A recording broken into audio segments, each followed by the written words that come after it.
Hai, selamat datang di channel Alur Cerita Film Cinemazy Recap. Mimin mohon maaf karena telah membuat kalian menunggu sekian lama untuk didongengin kembali sama Mimin. Ya biasa, gara-gara kemarin Mimin sempat ditegur abang YouTube. Mimin terpaksa meliburkan channel ini daripada kenapa-napa ya kan? Yang penting kali ini Mimin sudah kembali.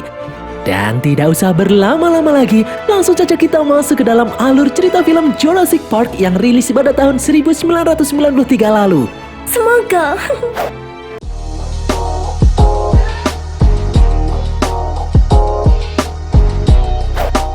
Di sebuah pulau di tengah samudera yang bernama Isla Nublar, sekumpulan orang sedang bekerja menurunkan trailer raksasa yang berisi benda misterius.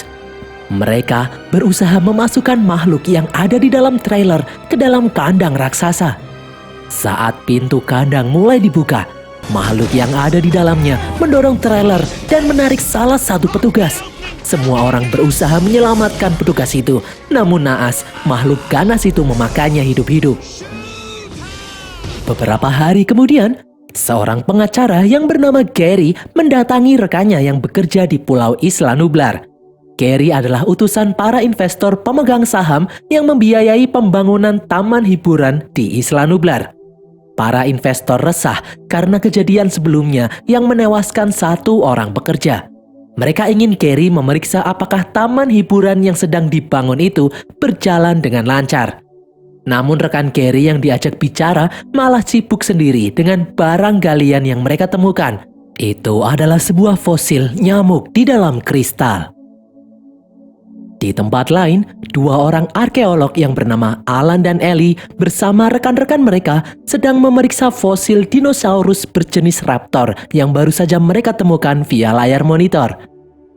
Di sana, Alan menjelaskan betapa mengerikannya raptor dahulu kala. Raptor adalah dinosaurus paling cerdas yang pernah ada, dan mereka menyerang secara berkelompok. Alan juga memperlihatkan fosil cakar raptor yang mampu membelah perut manusia dengan mudah. Di tengah-tengah perbincangan, tiba-tiba dari atas terlihat sebuah helikopter mendatangi tempat tersebut. Alan dan Ellie pun penasaran untuk melihat siapa yang datang karena helikopternya telah mengganggu area galian fosil. Alan pun kesal dan mencari tahu siapa orang yang naik helikopter tersebut. Setelah ditemui, ternyata itu adalah bosnya sendiri, John. John adalah orang yang selama ini membiayai penelitian Alan dan Ellie. Alan pun bingung kenapa John tiba-tiba datang menemui mereka. John lalu menjelaskan kalau maksud kedatangannya adalah untuk mengajak Alan dan Ellie ikut ke taman hiburan miliknya yang sebentar lagi akan dibuka. John ingin agar Alan dan Ellie memberikan pendapat mereka mengenai taman hiburan itu.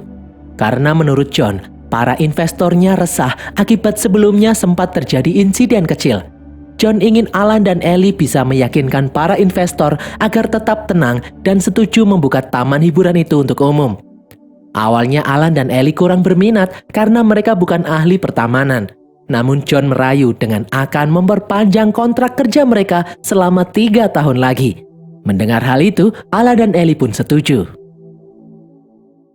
Di dalam kota San Jose, Costa Rica, seorang pria misterius menemui seseorang yang bernama Dennis yang sedang asik menyantap makan siang. Pria itu memberikan sebuah tas yang berisi uang puluhan juta dolar kepada Dennis sebagai uang muka. Pria itu menyuruh Dennis mencuri embrio makhluk hidup di tempat Dennis bekerja. Jika Dennis berhasil, Dennis akan mendapatkan uang lebih banyak lagi. Dennis pun berjanji kalau besok sore dia akan mengantarkan embrio yang diminta ke pelabuhan. Beberapa hari kemudian, berangkatlah Alan, Ellie, sang pengacara Gary dengan satu orang rekan Gary yang bernama Ian. Ian adalah ahli perhitungan yang bisa memperhitungkan kemungkinan terburuk sebuah proyek. Mereka diajak John naik helikopter melintasi samudra menuju taman hiburan di dalam Pulau Isla Nublar. Dan sampailah mereka di Pulau Isla Nublar. Setelah mendaratkan helikopter, mereka dijemput 2 jeep berlogo Jurassic Park. Mereka pun memasuki pagar pengaman dengan listrik bertegangan tinggi. Sepanjang perjalanan, Gary mengancam John jika terbukti taman itu bermasalah, maka dia akan lapor kepada para investor untuk menutup taman tersebut. John pun hanya tertawa mendengarnya. Di tengah-tengah perjalanan, John menyuruh supir menghentikan kendaraan. Alan dan Ellie tiba-tiba bereaksi. Mereka melihat dinosaurus yang hidup dan berjalan di depan mereka. Semua orang pun terpukau. Alan dan Ellie seakan tak percaya melihatnya. Mereka berdua pun berjalan mendekatinya. John lalu menjelaskan kalau di taman itu juga terdapat banyak tipe dinosaurus yang lain termasuk T-Rex. Mengetahui John juga memelihara T-Rex, Alan pun terkejut. Dari kejauhan mereka memerhatikan para dinosaurus yang sedang mencari makan. John lalu mengajak yang lain menuju gedung utama yang juga digunakan sebagai kantor penelitian Jurassic Park. Semua orang pun memasuki sebuah ruangan yang mirip bioskop. Di sana, mereka melihat video penjelasan mengenai bagaimana John bisa menghidupkan kembali para dinosaurus. Di video itu dijelaskan kalau para ilmuwan mengambil sampel DNA dari darah dinosaurus lalu kemudian mengkloningnya. Mereka mendapatkan darah dinosaurus dari nyamuk yang terjebak di getah pohon dan menjadi kristal selama jutaan tahun. Para ilmuwan menggunakan DNA kodok untuk mengisi celah kosong dari sampel DNA dinosaurus hingga bisa tercipta cloning dinosaurus. Lalu tiba-tiba ruangan itu berputar. Semua orang melihat para peneliti yang sedang bekerja. Karena penasaran, Alan, Ellie, dan Ian menerobos masuk ke ruang penelitian untuk melihat telur-telur dinosaurus. Mereka pun melihat dengan mata kepala sendiri proses kelahiran dinosaurus kecil itu. Salah satu anak buah John menjelaskan kalau semua dinosaurus yang ada di dalam Jurassic Park dilahirkan dengan cara itu. Karena semua dinosaurus sengaja dibuat betina agar tidak bisa berkembang biak. Namun Ian meragukan keyakinan anak buah John karena menurut Ian, alam tidak bisa dikekang dengan cara seperti itu karena pasti ada celah untuk bencana meskipun itu kecil dan urusan perkembangbiakan hidup akan menemukan jalannya sendiri. Rombongan itu lalu berjalan keluar melihat proses memberi makan dinosaurus yang terkurung di dalam kandang raksasa. Dengan ganas, dinosaurus itu melahap sapi yang dijatuhkan ke kandang tak bersisa. Mereka kemudian berbincang sambil menikmati makan siang. Secara aneh, Gary yang tadinya pesimis malah kini mendukung John untuk segera membuka tempat hiburan itu karena dia yakin tempat itu akan membuat mereka kaya raya. Namun di sana, Ian malah pesimis.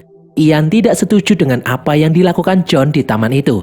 Karena menurut perhitungan Ian, dinosaurus memang ada masanya dan seleksi alam memilih mereka untuk punah. Ellie juga setuju dengan pendapat Ian karena para dinosaurus adalah makhluk yang sangat agresif dan tidak cocok hidup di zaman modern seperti saat ini. Begitupun Alan. Menurut Alan, dinosaurus dan manusia tidak akan bisa hidup berdampingan. John pun kecewa karena dari semua orang yang dia ajak, hanya si pengacara yang setuju taman itu dibuka. Beberapa saat kemudian John diberitahu oleh anak buahnya kalau ada tamu yang datang menemuinya. Mereka pun berjalan keluar ruangan. Ternyata orang yang menemui John adalah dua orang cucunya, Tim dan Maddie. John lalu mengajak menyuruh yang lain menemani Tim dan Maddie untuk melakukan tur perdana Jurassic Park menaiki mobil listrik tanpa supir yang bergerak otomatis. Sementara John masuk ke dalam ruang kontrol taman. Di dalam sana terdapat anak buah John yang sedang memeriksa badai tropis yang sedang bergerak ke arah pulau. John kemudian menyuruh anak buahnya yang bernama Ray untuk menjalankan mobil tur perdana di luar gedung. Mobil-mobil itu pun bergerak memasuki gerbang raksasa bertuliskan Jurassic Park. Mobil itu berjalan melewati kandang Dilophosaurus. Namun semua orang kecewa karena mereka tidak melihat makhluk itu. Di dalam kantor, John menegur satu karyawannya yang bermalas-malasan padahal kerjaannya belum beres. Dia adalah Dennis, sang ahli komputer yang bertugas memprogram semua sistem keamanan taman. Bukannya melanjutkan pekerjaan, Dennis malah terus-terusan mengeluhkan tentang gaji yang tak sepadan dengan pekerjaannya.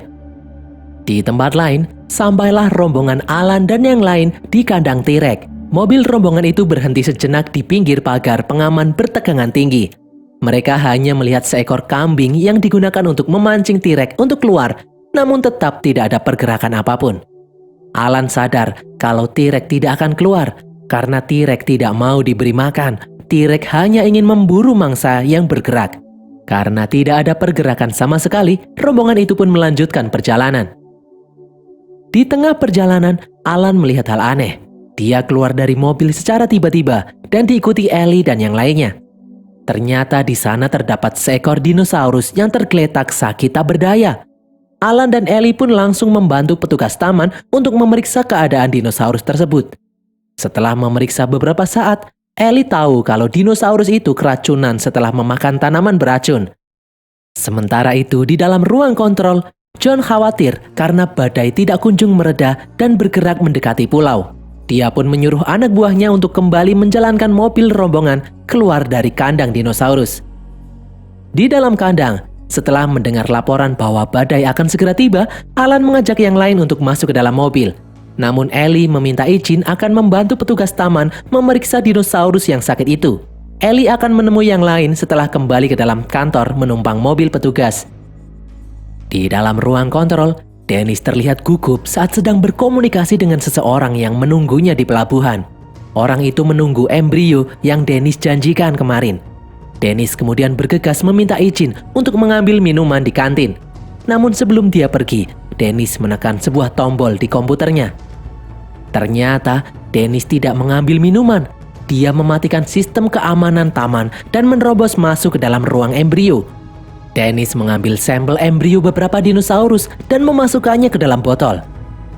Di tempat lain, mobil-mobil yang dikendarai Alan dan yang lain tiba-tiba berhenti karena sistem keamanan tiba-tiba tidak berfungsi. Sementara itu, Dennis yang sudah mematikan sistem keamanan taman dengan mengendarai jeep menerobos gerbang taman bergegas menuju pelabuhan. Hujan yang deras membuat jeep yang dikendarai Dennis menabrak papan petunjuk jalan. Dennis pun kebingungan kemana arah menuju pelabuhan. Di dalam ruang kontrol, John menyuruh Ray memeriksa komputer Dennis. Mereka pun mulai curiga kenapa Dennis mematikan sistem keamanan taman. Ternyata benar, Dennis telah menghack seluruh sistem keamanan taman dan tidak bisa diaktifkan lagi kecuali Dennis sendiri yang mengaktifkannya. Bahkan Dennis juga mematikan saluran telepon. Sementara itu, Alan dan Ian merasa resah karena selain kendaraan mati mendadak, sistem komunikasi juga terputus. Dan kendaraan mereka berhenti tepat di kandang T-Rex. Di saat semuanya sedang menunggu kendaraan berfungsi kembali, terdengar sesuatu yang besar bergerak ke arah mereka.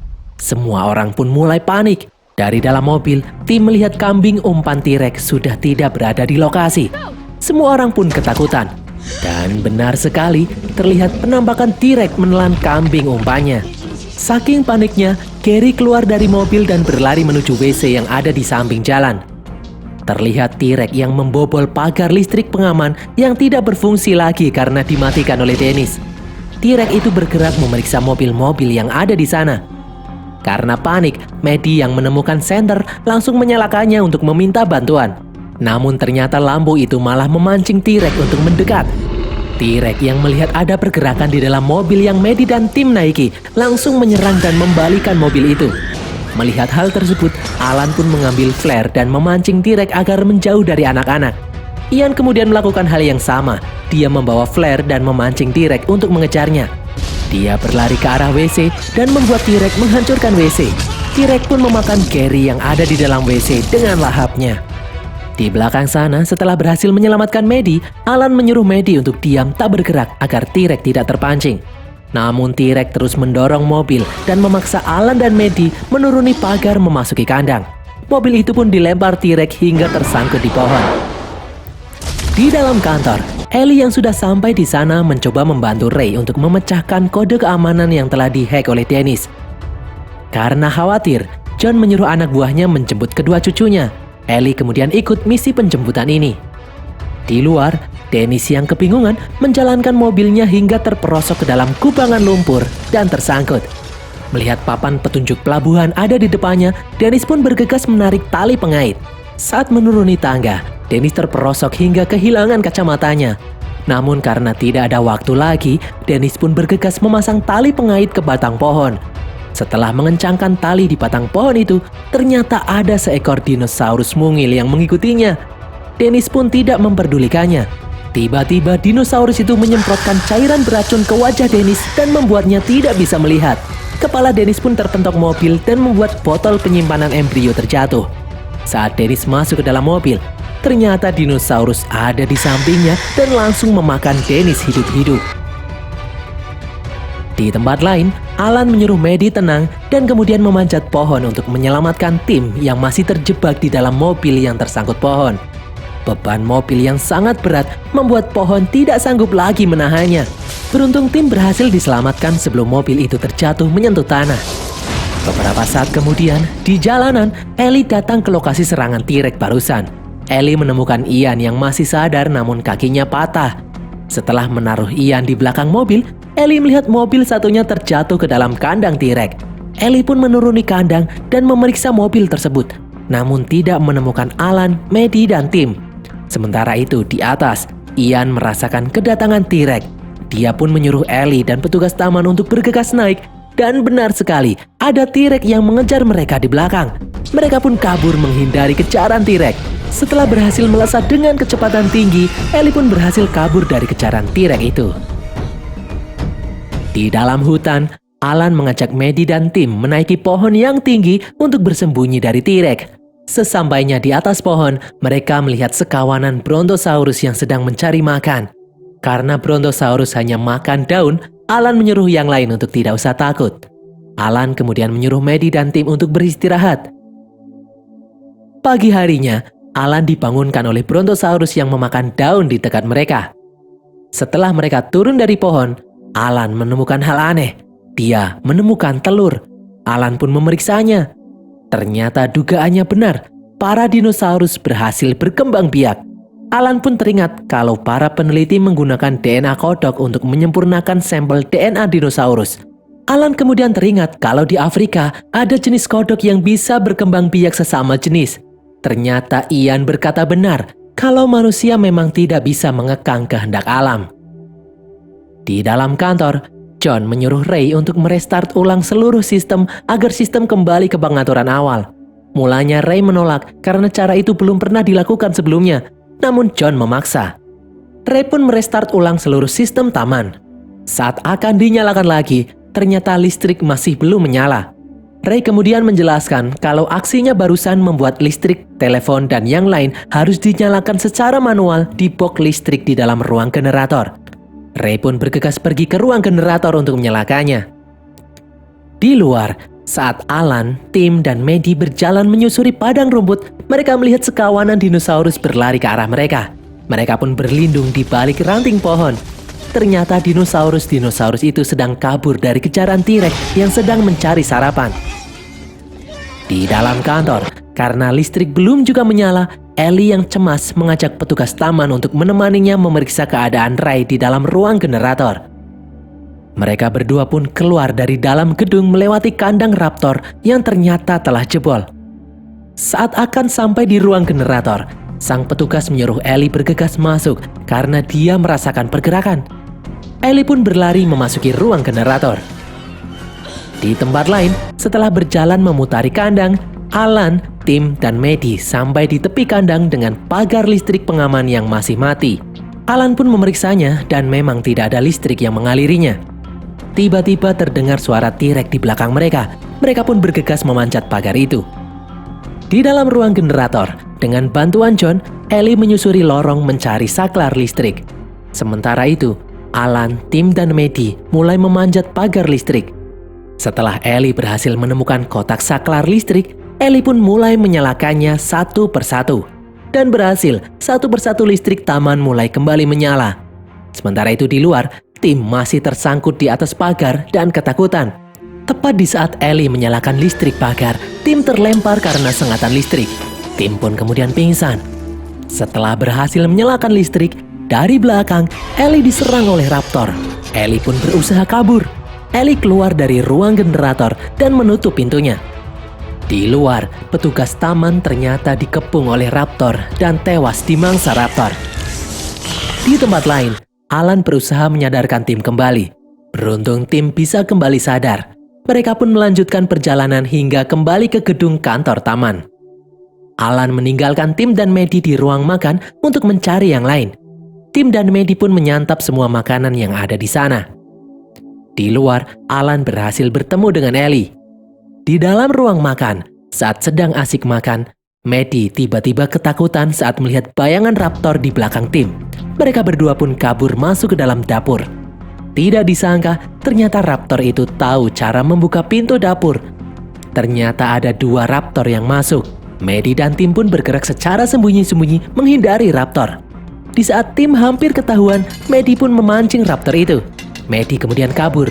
Tim kemudian berusaha memancing salah satu raptor untuk masuk ke dalam ruang pendingin dan berhasil. Tim berhasil mengurung 1 raptor di dalam ruang pendingin. Mereka berdua kemudian berlari keluar ruangan hingga akhirnya berhasil kembali bertemu dengan Alan dan Ellie. Alan kemudian mengajak mereka masuk ke dalam ruang kontrol. Saat akan mengunci pintu, ternyata sistem keamanan belum kembali menyala dan di depannya sudah ada raptor menunggu. Alan pun berusaha sekuat tenaga mencegah raptor masuk. Tak disangka, ternyata Maddie menguasai bahasa pemrograman. Maddie lalu mengutak-atik komputer, berusaha menyalakan kembali sistem keamanan ruang kontrol. Setelah berhasil, kunci pintu pun berhasil kembali dinyalakan. Alan kemudian menelpon John dan menyuruh John menghubungi helikopter untuk menjemput mereka. Tiba-tiba dari belakang, raptor itu masih saja mencoba mendobrak masuk. Mereka pun terpaksa kabur naik ke langit-langit menghindari kejaran raptor. Mereka kemudian turun tepat di atas fosil dinosaurus. Di sana juga sudah ada raptor yang menunggu mereka. Dengan susah payah, mereka mencoba untuk turun. Sesampainya di bawah, mereka dikepung oleh 3 raptor. Lalu tiba-tiba T-Rex muncul secara mengejutkan dan menyerang raptor-raptor itu. Alan dan yang lain pun kemudian kabur. Di luar gedung, mereka dijemput oleh John dan Ian naik jeep. Mereka kemudian masuk ke dalam helikopter dan bergegas pergi meninggalkan Pulau Isla Nublar. Dan berakhirlah alur cerita film Jurassic Park ini guys. Semoga kalian terhibur. Sekali lagi Mimin mohon maaf karena telah membuat kalian lama menunggu. Tulis kritik dan saran kalian di kolom komentar. Jangan lupa follow semua media sosial kami. Dan sampai jumpa di konten kami berikutnya. Bye!